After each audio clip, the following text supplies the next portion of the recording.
दिल्ली में आम आदमी पार्टी से 30 सीटें कम आने के बावजूद पिछले चुनाव के मुकाबले 80 सीटें हारने के बावजूद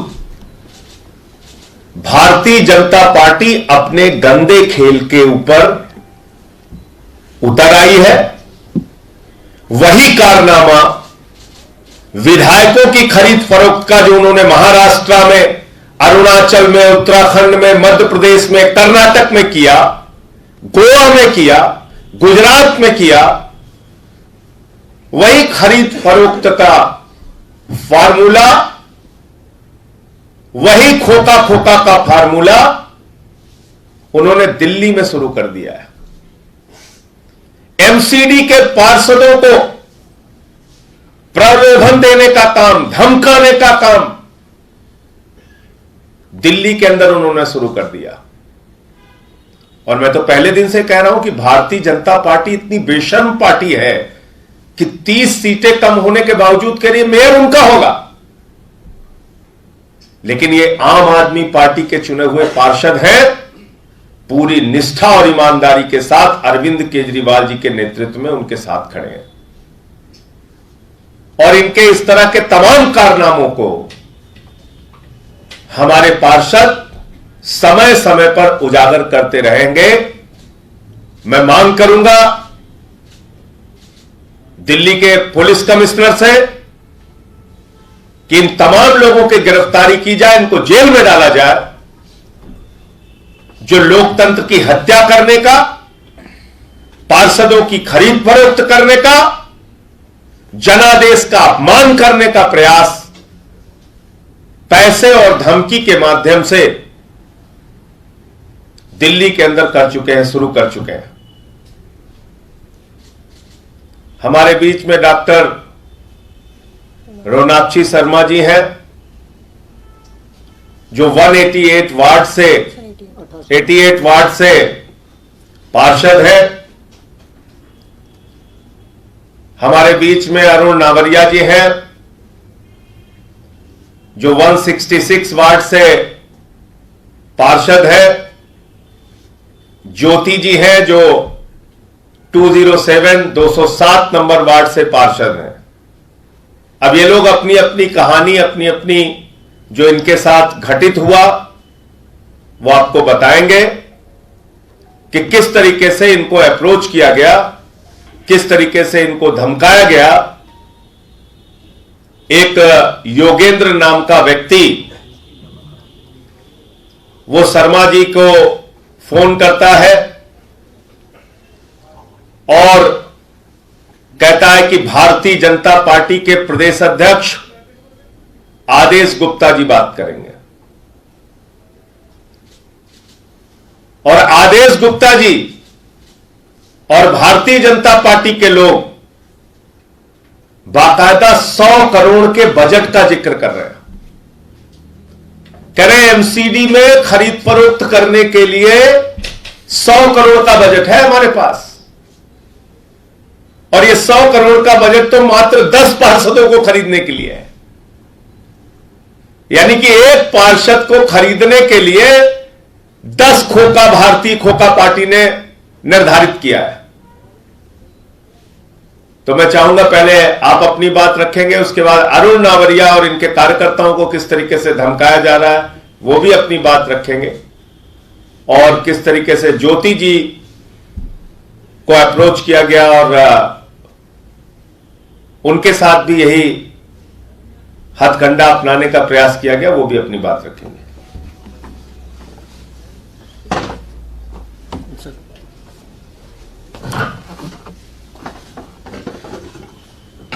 सभी को मेरा नमस्कार। परसों शाम को फोन आता है सुभाष जी के पास, श्रीमान योगेंद्र चंदोलिया। अपना परिचय एक बार दे दीजिए। हाँ। मैं पिंटू शर्मा, वार्ड 88 वार्ड से डॉक्टर रोनाक्षी जी का फादर हूँ। आदेश गुप्ता जी के वार्ड से ही, आदेश गुप्ता जी की सीट थी पहले ये पटेल नगर, अब उन्हीं को मेरी बेटी ने 3800 वोट से हराया है। तो चंदोलिया जी का फ़ोन आता है, योगेंद्र चंदोलिया जी के, सुभाष जी के पास कि पिंटू शर्मा जी से बात कराओ। उन्होंने मेरे को फ़ोन दिया, बोले हाँ। मैंने कहा ये कह रहे योगेंद्र चंदोलिया बोल रहा हूँ और आदेश जी बात करेंगे। मैंने कहा बात कराओ। बोले यार भाई ये जो है ना अब हमें 10 काउंसलर को इकट्ठा करना है और आप किसी भी तरीके से करके हमारे साथ लग के और इनको इकट्ठा कराओ। मैंने कहा यार ये कैसे संभव है?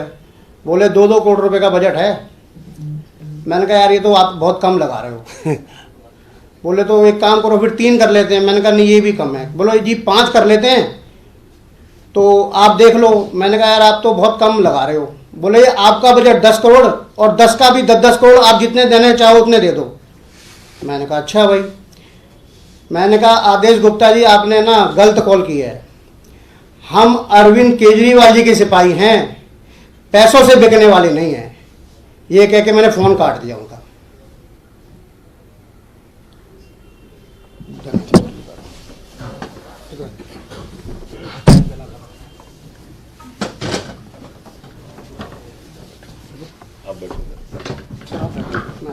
उस तरफ आ जाओ, आप इधर आ जाओ, इधर तुम बैठो अरुण, वो तुम्हारी सीट बैठ जाएगी। शर्मा जी इधर आ जाओ, इधर से। आप सभी को मेरा नमस्कार। मेरा नाम है अरुण नावरिया, वार्ड 166 पुष्प विहार से अभी पार्षद बना हूं आम आदमी पार्टी की तरफ से। मेरे को टिकट मिली और मैंने चुनाव लड़ा। चुनाव लड़ते समय मेरे साथ बहुत से सहयोगी थे जो कि मेरा साथ दे रहे थे। उन सबको डराया गया, धमकाया गया, उन्होंने मेरा साथ नहीं दिया फ्रंट पे आके। तो मेरे साथ कॉलेज के बच्चे, कोई एडवोकेट, कोई स्पेशल चाइल्ड जो टीचर होते हैं वो मेरे साथ लगे। जो मेरे साथ दिख रहा था उसके घर पे जाया जा रहा था, उसे कॉल करा जा रहा था, उसे धमकाया जा रहा था। वो फिर भी पीछे नहीं हटे, उन लोगों ने मेरा साथ दिया। जो लोग गली मोहल्ले के हैं उन्होंने हमारी आम आदमी पार्टी की लड़ियां होती है जो लगाई जाती हैं उसको लगाया, तो उनको गालियां बकी गई गंदी गंदी घरों पे जाके। उन्होंने बर्दाश्त किया और वो कह रहे भाई हम गुंडों के आगे नहीं लड़ सकते, लेकिन हम पीठ पीछे आपका साथ देंगे। मैंने आप मेरा साथ दीजिएगा, मैंने हाथ जोड़ा, उनसे समर्थन मांगा। अब जब मैं जीत चुका हूं, पार्टी ने जो टिकट दी और मैं जीत के आया, मैं 3607 वोटों से जीता हूं, 3607। तो जो हमारे पार्षद जी थे, वो पार्षद जी, उनकी वाइफ ऑलरेडी पार्षद थी वहां पे बीजेपी से, कांग्रेस से भी चुनाव लड़े थे और आम हाथी वाले चुनाव जो बीएसपी उससे भी लड़े थे। तो अब क्या है, जो हमारे लोग जो काम कर रहे थे ना, उन लोगों को लोग धमका रहे हैं कि अब तुम संभल के रहना, तुम लोगों को छोड़ा नहीं जाएगा। और साथ साथ मेरे लिए बिल्कुल कहा जा रहा है स्पष्ट रूप से कि मतलब कि शपथ लेने से पहले इसको जान से मार देंगे, इसको जीने नहीं देंगे, ये करके मेरे से बोला जा रहा है। और मतलब डायरेक्ट मुझे नहीं बोला गया, जितने मेरी टीम के लोग थे, टीचर थे, सबों को बोला जा रहा है कि भाई उससे बोल देना। और कुछ ने तो मेरे को बड़ी सिंपैथी दिखाई और उन्होंने बोला अरुण थोड़ा संभल के रहियो, हमें गलत सुनने को मिल रहा है और हो सकता है तेरे पर हानि भी हो जाए और तेरे पे हमला हो जाए। तो मुझे समझ नहीं आ रहा ये कौन कर रहा है कौन नहीं कर रहा, लेकिन जो हमारे लोगों को डराया गया, धमकाया गया और आज हमें जान से मारने की धमकी जा रही है, तो ये मेरे को समझ नहीं आया कि हमारे देश में चल क्या रहा है। तो मेरे को लगा मैंने अपने सर को बताऊं और मैंने इसलिए आप सबके सामने ये बात रखी। धन्यवाद। ज्योति जी के पति हैं, इनके पास भी फोन आया था, तो मैं इनसे चाहूंगा ये भी अपनी पूरी दास्तां बताएं।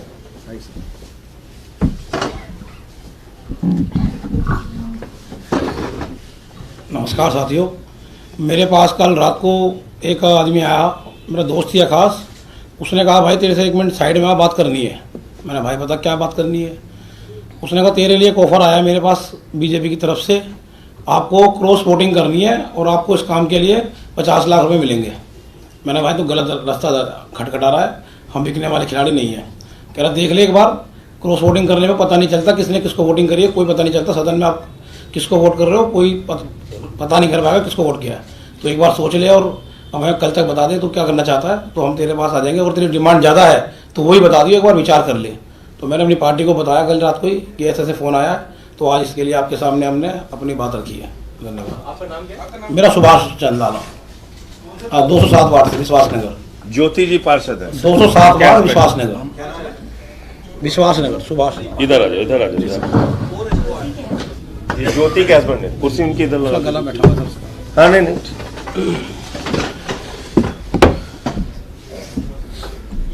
तो ये तीनों जो हमारे पार्षद हैं उनको किस तरीके से अरुण जी को धमकाया जा रहा है, दूसरों को पैसे का प्रलोभन दिया जा रहा है, तो क्या अब इस देश में लोकतंत्र का कोई मायने बचेगा? चुनाव का कोई मतलब बचेगा, जनादेश का कोई मतलब बचेगा, या भारतीय जनता पार्टी को खुली छूट है कि राज्य दर राज्य विधायकों को खरीद फरोख्त करके सरकारों को आप गिराइए? क्या भारतीय जनता पार्टी को खुली छूट है कि 30 सीटें कमाने के बावजूद बेशर्मी पर उतारू होकर दिल्ली में अपना मेयर बनाने का प्रयास कीजिए? क्या दिल्ली का पुलिस प्रशासन, दिल्ली की कानून व्यवस्था इस पर सोई रहेगी या कुंभकर्ण की नींद से जागेगी? इन लोगों के खिलाफ कोई कार्रवाई होगी? जिस मामले में स्वयं भारतीय जनता पार्टी के प्रदेश अध्यक्ष का नाम आ रहा है, आदेश गुप्ता जी का, दूसरे लोगों का अप्रोच किया जा रहा है।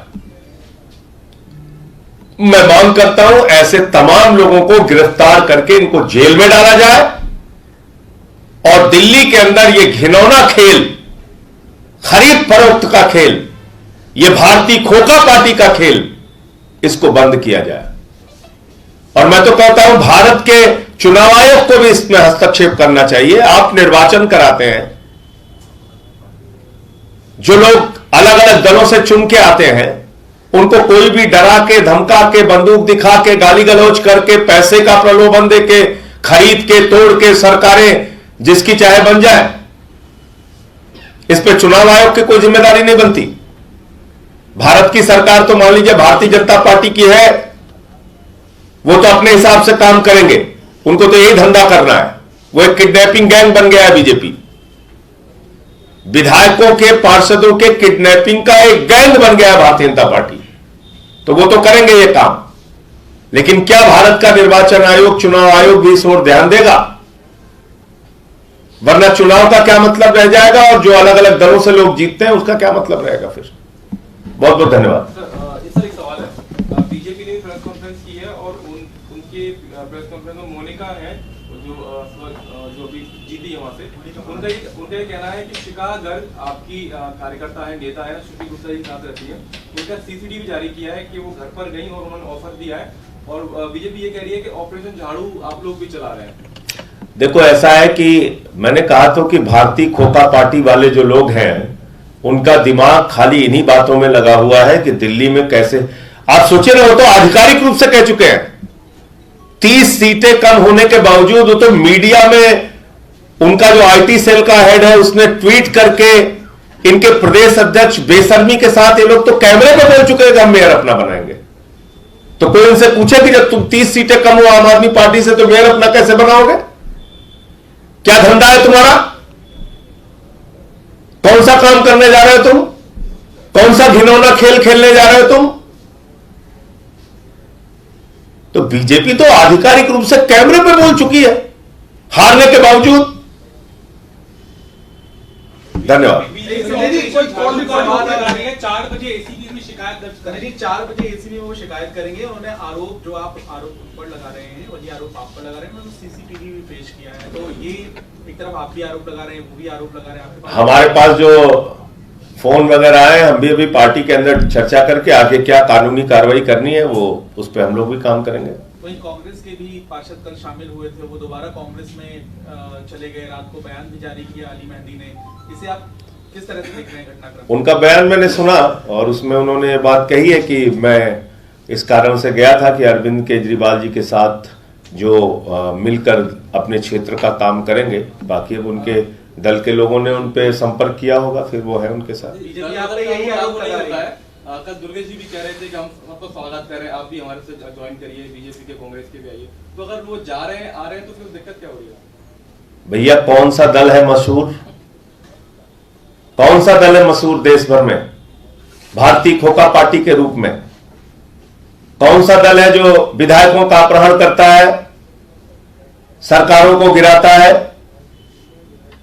हमारी पार्टी पे क्या आज तक कोई एक ऐसा साक्ष्य और प्रमाण मिला कि खरीद फरोख्त और प्रलोभन देके किसी के साथ किसी को हम अपनी पार्टी में लाए हो, धमका के लाए हो, डरा के लाए हो, बंदूक के नोक पे लाए हो, ईडी सीबीआई के पुलिस के दुरुपयोग करके लाए हो? बताइए आप मुझे। तो जो अब जैसे मान लीजिए हाफिज सईद के बारे में कोई कहे कि आतंकवादी घटना में शामिल था कि नहीं शामिल था, तो ये तो सवाल ही अपने आप में गलत है। तो भारतीय जनता पार्टी के बारे में कोई पूछे कि वो खरीद फरोख्त और इस घिनौने खेल में शामिल है कि नहीं है, वो तो सीना ठोक के कहते हैं कि वो यही काम करेंगे।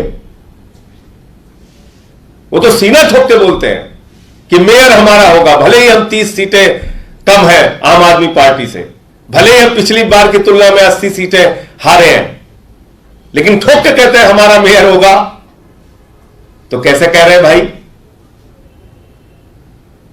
तो बीजेपी का जो काम करने का तरीका है पूरे देश में प्रख्यात तरीका, ईडी का, सीबीआई का, पुलिस का इस्तेमाल करो, जांच एजेंसियों का दुरुपयोग करो, लोकतंत्र का गला घोटो और सरकारों को गिराओ, एक नहीं 8-8 बार। वही काम कर रहे हैं वो लोग।